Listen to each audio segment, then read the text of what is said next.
হেরে গেল মমতা, এবার তো বিজেপি সরকারই আসবে। এই কথাটা আমি অনেক কনফিডেন্সের সাথে বলতে পারতাম। পারছি না because of my gut feeling. কারণ এতগুলো সুযোগ পাওয়া সত্ত্বেও বিজেপি কি মমতা সরকারের অতটা দুর্নাম করতে পেরেছে? অ্যান্টি ইনকামবেন্সি ফ্যাক্টরটাকে কি ভাউচন করতে পেরেছে? উত্তর হচ্ছে পারেনি। এতগুলো দুর্নীতি হয়েছে, মমতা বন্দ্যোপাধ্যায় বা অভিষেক বন্দ্যোপাধ্যায় কাউকে জেলে পুরতে তো পারেইনি, দোষ প্রমাণ তো ছেড়েই দিলাম। কদিন আগে কেজরিওয়াল, তাকে ধরে নেওয়া হলো, তার থেকে ক্ষমতা নিয়ে নেওয়া হলো, কেজরিওয়াল বেকসুর খালাস পেয়ে গেলেন। এই ঘটনাটা কোথাও গিয়ে আমাদের কেন্দ্রীয় যে এজেন্সিগুলো তাদের ওপর আঙুল তোলে যে এরা সবাইকে অ্যারেস্ট করছে, ইডি সবাইকে অ্যারেস্ট করছে, সিবিআই অ্যারেস্ট করছে, বাট কারুর দোষ প্রমাণ করতে পারছে না বিজেপি সরকার।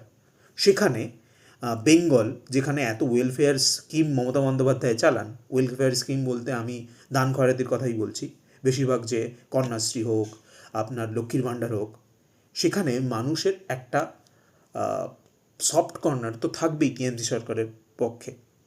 তারা অনলাইন যতটাই বলুক না কেন টিএমসি সরকার কিছুই করছে না, বাট তারা কিন্তু ওই টাকাটা পেতে ভালোবাসে। এবার ওই টাকাটার মোহটা কাটাতে তাদের তো বোঝাতে হবে যে টিএমসি সরকার খুব খারাপ কাজ করছে বা আপনাদের টাকা চুরি করছে, তার জন্য তো দোষ প্রমাণ করতে হবে। সেটা পেরেছে কি বিজেপি? পারেনি। তো এই জায়গা থেকেই কোথাও গিয়ে মনে হচ্ছে যে এতগুলো সুযোগ পাওয়া সত্ত্বেও যেহেতু বিজেপি এটা করতে পারেনি, তাই মমতা বন্দ্যোপাধ্যায় এবার এসআইআর নিয়ে যে ইস্যুটা তৈরি করেছেন সেটার জন্য অনেকটা বেশি মাইলেজ পেতে পারেন। যে এসআইআরে চেষ্টা করা হচ্ছে পশ্চিমবঙ্গের মানুষের ভোট কাটা যাবে, মানুষের মনে ভয় ঢুকেছে। এমনকি আমি যখন হিয়ারিংয়ে গেছি, হিয়ারিংয়ে অন্য লোকেদের মুখে ওই ভয়টা আমি দেখতে পেয়েছি নিজের চোখে। আর একটা পয়েন্ট, তারপর ধরুন বিকল্প পথ বলতে এই যে টিএমসি সরকার শিল্প আনতে পারছে না, এটা স্টেটেড ফ্যাক্ট। কিন্তু বিজেপি কোনো প্ল্যান দিয়েছে কি? মোদি তো দুবার চলে এসছেন বেঙ্গলে, সিঙ্গুরে এলেন একবার, ব্রিগেডে এলেন একবার। বলেছেন কি যে ক্ষমতায় এলে ঠিক এই জায়গাটায় শিল্প তৈরি করব?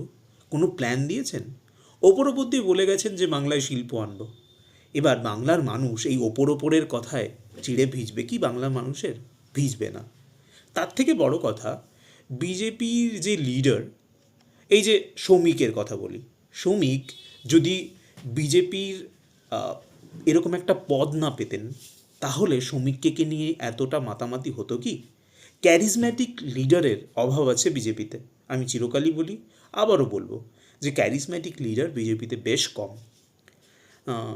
এবার এই যে মদন মিত্র টিকিট পেয়েছেন টিএমসিতে, মদন মিত্র কিন্তু নিজের দমে আগে অনেক জায়গায় ইলেকশন জিতেছেন যেখানে জেতার কথা ছিল না। মদন মিত্রকে টিএমসি সাইডলাইন করে দিয়েছিল, তারপরেও নিজের জায়গাটা রিগেইন করেছেন Madan Mitra because of his charisma. এই ক্যারিজমাটা বিজেপির কোন লিডারের আছে আমাকে একটু বলবেন? যাই হোক, আমার এই কটা কারণের জন্য মনে হয় যে এবারও হয়তো বিজেপি সরকার আসবে না। কিন্তু হ্যাঁ, যেহেতু আমি এই কথাগুলো বলে ফেলেছি, আমি বেশ কিছু লোকের মানে ক্ষুরধার কমেন্টের সামনে আসতে চলেছি। Shoot your comments in comment section. ভালো ভাষা রাখলে খুব ভালো লাগবে, ভালো ভাষায় তর্ক করতে ভালো লাগে, শুধু গালাগাল শুনতে আর ভাল লাগে না, বিশ্বাস করুন।